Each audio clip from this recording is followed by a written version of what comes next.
jest Saigon. Z każdej strony motocykle każdego rodzaju.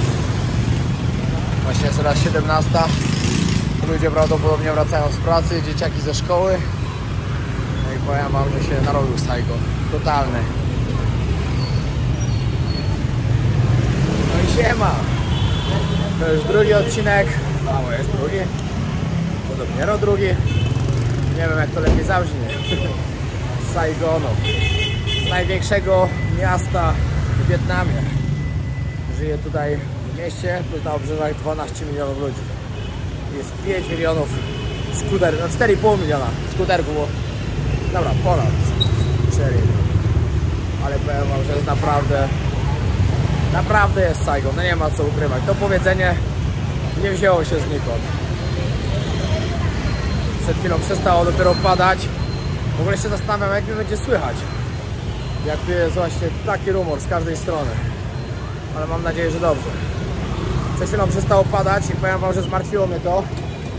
Ktoś mi mówił, że teraz pada codziennie. Po trochę, bo po trochę, ale codziennie. Także naprawdę będę musiał... O, no i zaraz chyba będzie znowu. No już widzę. Cały czas mi chcą tu trawę sprzedawać. Czy ja wyglądam na kogoś, kto pali trawę? Może tak. Ale akurat nie chcę. Czekajcie, muzyka. No, może wyglądam, ale nie chcę.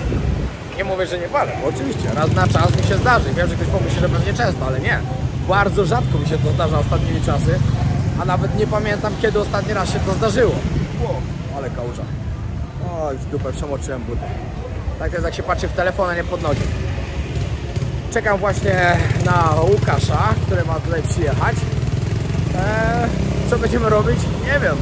Powiedział, że pokaże mi, jak Wietnam żyje wieczorem. W nocy czy żyje? Nie wiem. Dodatkowo jest poniedziałek. Wiecie, jak to poniedziałek.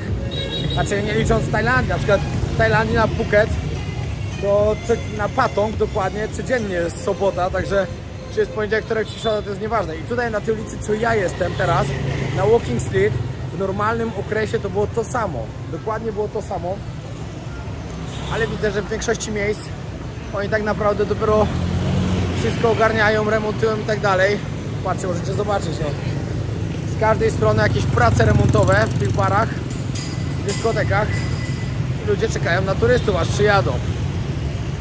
2 lata byli zamknięci. Coś strasznego. A jak otworzyli, to teraz akurat w Saigonie się zaczyna sezon deszczowy i też nie będzie jakoś mega dużo ludzi. No bo kto tutaj przyjedzie, jak pada? Wszyscy pojadą do góry, do Hanoi. Tam będę za jakieś... Nie wiem za ile. Za jakieś 2 tygodnie. Może troszkę szybciej. Za jakieś może 12 dni będę w Hanoi. Bo na północ Wietnamu chcę więcej czasu poświęcić. Ze względu na to, że będzie pogoda lepsza. Mam nadzieję. I tam jest więcej do zwiedzania. Wiecie, jest dużo miejsc, których jeszcze nie widziałem. Tak to miałem powiedzieć. Bo ostatnio jak byłem, to padał deszcz. A tu jest mój hostel. Mogliście zobaczyć w poprzednim odcinku. Na samym środku tej ulicy. No cóż, nic nie dzieje się przypadkiem, pamiętajcie. Ładne malunki są na ścianach u mnie hostelu.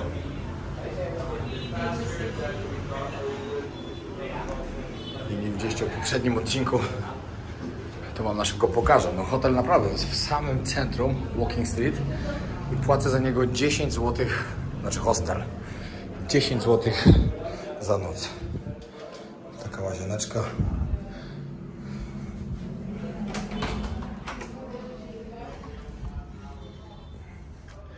Pokój, łóżka 3-piętrowe. Przyłapałem go na robocie jak dubą w nosie. O. Całkiem spoko. Jest klimatyzacja, a to jest najważniejsze. Tutaj jest właśnie Walking Street. Ulica, kiedy kiedyś żyła najbardziej ze wszystkich chyba. Zobaczymy, co będzie później. Już tu zaczyna coś świecić, ale to jeszcze nie to. Jak ja tu byłem 2,5 roku temu, przed tym wszystkim, przed tym całym gównem, to tu się działo dużo. Tak, nie no, to była główna, wiesz, ulica, No. na której Saigon się bawił.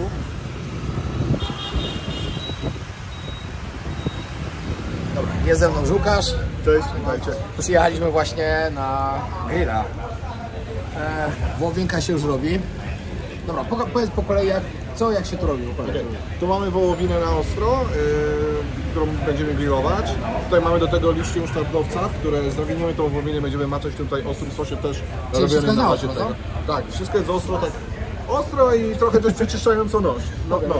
I tutaj mamy szpinak wodny smażony z czosnkiem, czyli takie bardzo podstawowe danie wietnamskie. I oczywiście... No i sos sojowy i Saigon. Do zdrowia. Powiem wam, że jak byłem w 2019 roku tutaj, piłem to piwo Saigon, ale piłem czerwone. I właśnie Łukasz mi powiedział, że to czerwone jest tańsze, które sprzedają właśnie tam na tej dzielnicy rozrywkowej. No, pewnie więcej zarabiałem. Ile normalnie kosztuje w sklepie taki Saigon? Teraz około chyba 18 000 dongów. 18 000 to jest... Poniżej dolara. Poniżej dolara. No coś koło 3,50, coś takiego, no. To jak ja tam byłem na tym, to mi chcieli dać za 50? Byłem nawet po 12-13. Ale nie, to tam mi w barze 50 chyba powiedzieli. No nie no, w barze. No. Test numer 1. Mam nadzieję, że mnie nie spali ryja z tego zaraz.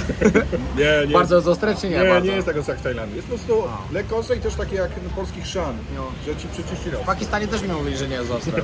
Tam po prostu wszystko było ostre, wszystko. Paliło 3 razy.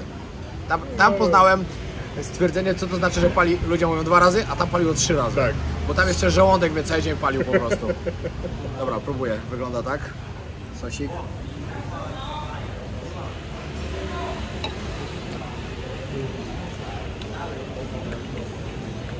Bardzo smaczne. No, nie jest za ostre, nie jest Nie. pikantne. I jest ten taki, bo to coś się musztardowca, takie poczucie chrzanu. Będzie, że nawet trochę za słone. Nie ostre, tylko słone strasznie. To może od marynety, czyli oni też to marynują w sosie No. sojowym. Ale bardzo smaczne, nie spodziewałem się. Pali trochę, nie ukrywam, ale pali tak umiarkowanie. Teraz doszła kolejna rzecz, teraz mamy hot pota. Tu się zupka robi, makaron, krewetki, wołowinka, muszelki, To jest znaczy po rybka. tajsku, więc jest zestaw wszystkiego. No i drugi Saigon. I się zaczęło. I się zaczęła noc w Saigonie. Z Saigonami. Szef kuchni. Wszystko sobie będzie dochodziło powoli, co? Tak. Wszystko się potwiera poza wołowiną, bo wołowina bardzo szybko dochodzi. No wołowinkę to wystarczy na chwilę zamoczyć, już jest gotowa. Tak. Więc natomiast rybę i tak dalej możemy wszystko powrzucać. To się potwiera, zresztą musi się jeszcze podgrzać. Co do życia nocnego w Saigonie, są 3 takie dzielnice z dziewczynami, gdzie po prostu facet może się dobrze zabawić. Jedna z takich dzielnic jest właśnie Little Tokyo, w które wejdziemy zaraz, pokażę wam. Nie wiem, co będzie teraz otwarte i co będę mógł pokazać. Aktualnie kropi deszcz, mam nadzieję, że się nie rozpada całkiem. Ale zobaczymy, może się coś uda. Później pojedziemy na tą dzielnicę, co ja tam mieszkam. Tam też się dużo dzieje, to była taka główna dzielnica właśnie backpackersów i tak dalej, gdzie też się dość dużo działo. Teraz oczywiście też jeszcze to nie działa tak jak powinno. A co do trzeciej ulicy, w której po prostu można przyjechać i się dobrze pobawić, to wam niestety pokażę jutro, czyli w jutrzejszym odcinku. Bo jutro wieczorem będę tutaj na takiej wycieczce z Łukaszem i będziemy wieczorem po prostu zwiedzać też miasto. Dobra, wbijamy. Tak się tutaj wchodzi. Zaraz wam pokażemy. Ta tutaj dzielnica to jest typowo japońska. Zaraz wam pokażę.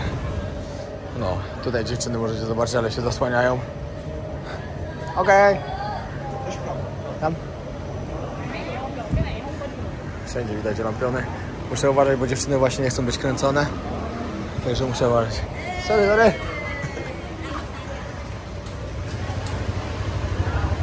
Nie wiem, czy widzieliście, ale można było zauważyć. Tutaj są typowo masaże? Czy tutaj też są bary, że po prostu się idzie napić dziewczyną i tak dalej? Tak, są bary takie w stylu japońskim, czyli siadasz przy stoliku, naprzeciwko ciebie stoi dziewczyna i ty pijesz z nią równo. Czyli to takie dziewczyny do towarzystwa. To wszystkie takie w małej wielkości takiego małego baru. Właśnie jak byłem, to i tak są jeszcze duże, bo jak byłem w Japonii właśnie, w Tokio typowo, to tam były takie bary, że na przykład 5 osób się mieściło w środku tego. Za chwilę dalej są takie... Aha, czyli tam dalej to będzie. Okej, dobra. O. Są też masaże, nie? Hello, hello. O. Tu się ciągną, ale się ciągną bary i dziewczyny zapraszają do środka. Nie wiem, w każdą stronę coś świeci i wszędzie japońskie napisy. Zaraz wam pokażę, co się dzieje. Nie można tu typowo... Hello, hello. Nie można tu typowo kręcić, ale dużo. Thank you so much. W kolejce po prostu tam dziewczyny. Hello, hello. Hello, hello. Thank you, thank you. No camera, Me, please. I crazy. No camera. Myself. I do myself. No there. No i widzieliście, co się działo. Znaczy nie widzieliście, nie mogłem za dużo pokazać, ale przez to, że zaraz no, dziewczyny się oburzyły, żeby nie kręcić, mimo tego, że powiedziałem, że kręcę siebie i tak naprawdę nie było ich widać. Starałem się pokazać, żeby coś było widać, ale niestety nie dało rady. To jest naprawdę ich bardzo dużo tu. Bardzo, bardzo dużo. I to jest typowo dzielnica właśnie... O, piesek. Typowo dzielnica taka, na którą przychodzą Japończycy.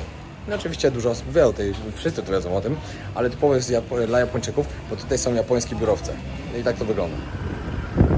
Jedziemy właśnie najdroższą dzielnicą w całym Saigonie. Same porządne marki. Tak, to jest najbardziej reprezentacyjna ulica Saigonu. To, co teraz... O, widać. Chanel, Louis Vuitton.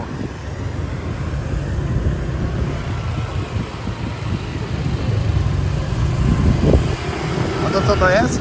To jest Pałac Rady Miasta. A, Pałac Rady Miasta, dobra.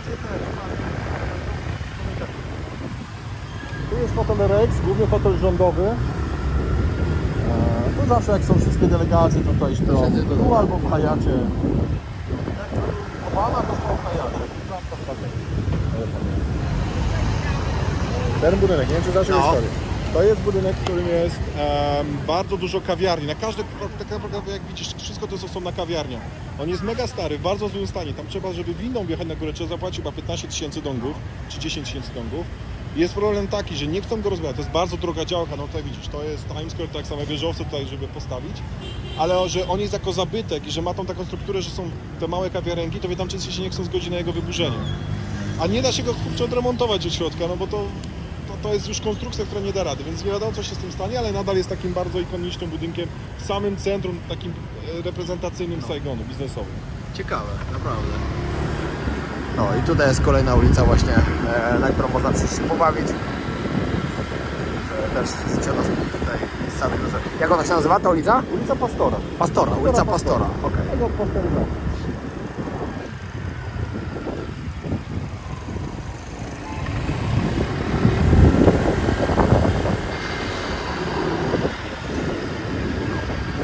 Wszędzie dziewczyny do towarzystwa siedzą, żeby lepiej się piło. Wjeżdżamy na moją ulicę.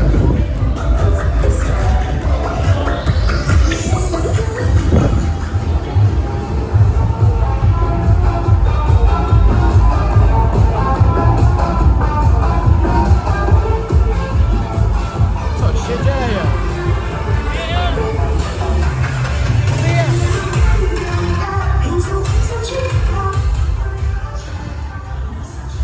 Tak, to jest nowe, tego to ja nie wiem.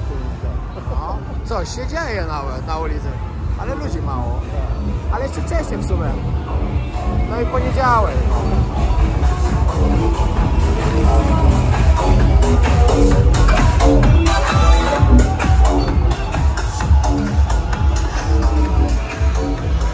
Tak. Nie jest za wiele, ale wszystko ładnie świeci, muzyczka gra. Na chwilę można przyjść.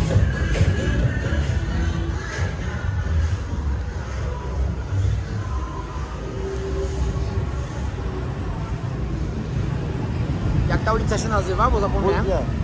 Muy Bien? Muy Bien. Muy Bien. Ulica Muy Bien. Crazy, Tu zawsze takie bardzo. no.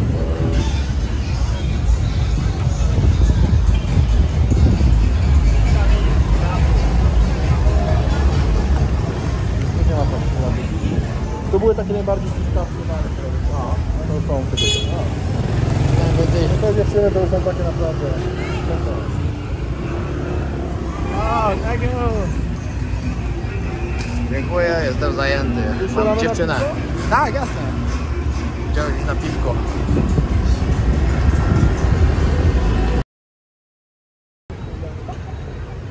Właśnie byłem w aptece, żeby kupić sobie stopery. Mój hotel znajduje się po środku tej ulicy, na której prawdopodobnie do 4 rano będzie grała muzyka. No i jakby nie patrzeć, no stopery do uszu by się przydały. I niestety w aptece nie mają. Mam lekki problem.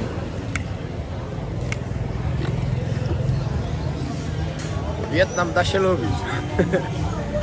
Dzięki wielkie Łukasz, jak to oglądasz. Bardzo fajny wieczór. Wypiliśmy po parę piwek. Przywitanie po polsku, dobra kolacja. Napiliśmy się, posiedzieliśmy trochę. Teraz Łukasz pojechał, bo do pracy jutro idzie. Co tutaj robi, to zobaczycie, znaczy usłyszycie jutro. Troszkę więcej opowiem o sobie.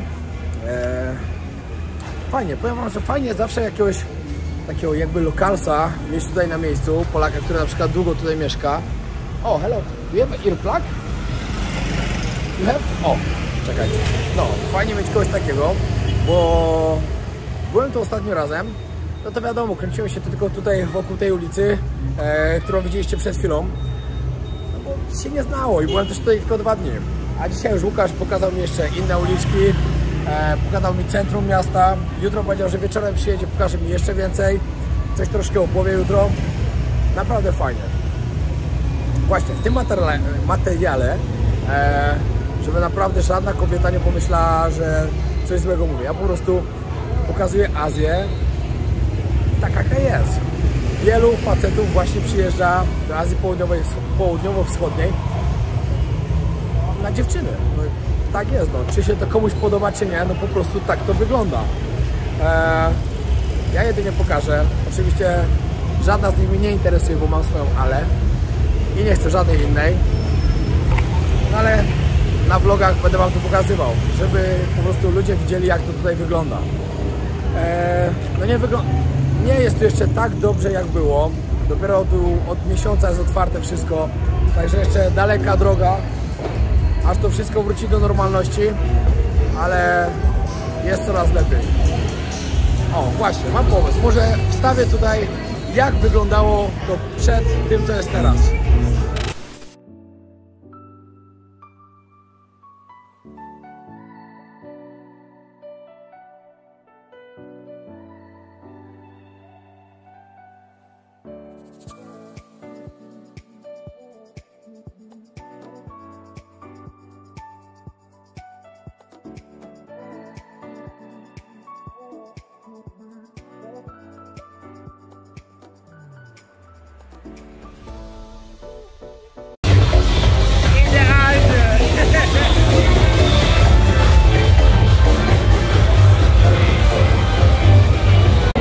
Już mnie masażystki zaczepiają. To lubię.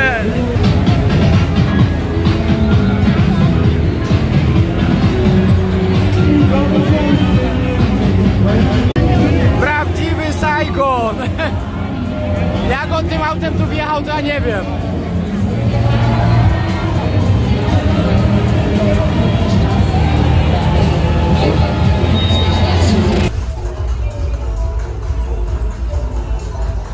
Dużo brakuje do tego, co było kiedyś, ale coś się tam dzieje. I jeszcze dodatkowo jest poniedziałek, no myślę, że w weekend by było dużo lepiej. A wiecie, co jest najgorszego, mieszkając na takiej ulicy? To, że się tutaj mieszka w nocy. To, że się tutaj próbuje spać. A muzyka gra na przykład do 4 rano.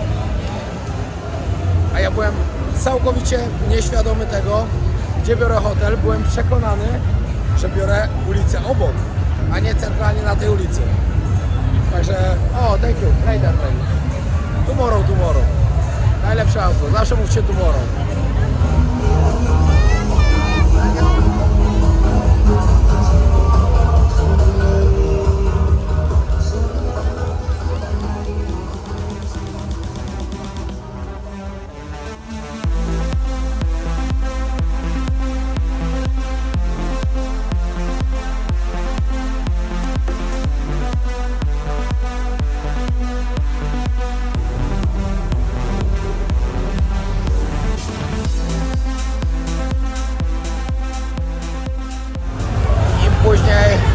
ulicach. Hello. Thank you very much. Thank you very much. No, masażystki. I później tym ulica zaczyna coraz bardziej żyć. Ale szczerze wam powiem, że większość to po prostu lokalsi, młodzi Wietnamczycy. Turystów jak na razie jest jeszcze bardzo mało. Kiedyś to było główne miejsce, gdzie spotykali się turyści, backpackersi, żeby imprezować. Wietnam otworzyli dopiero miesiąc temu, także jeszcze potrzebują czasu. Jeszcze jedna rzecz, która może zaciekawić parę osób, które na pewno są ciekawi, oczywiście, czy w Wietnamie jest bezpiecznie. Ja uważam, że tak, na pewno. Wietnam jest jednym z bezpieczniejszych krajów na świecie, tak samo zresztą jak i Tajlandia.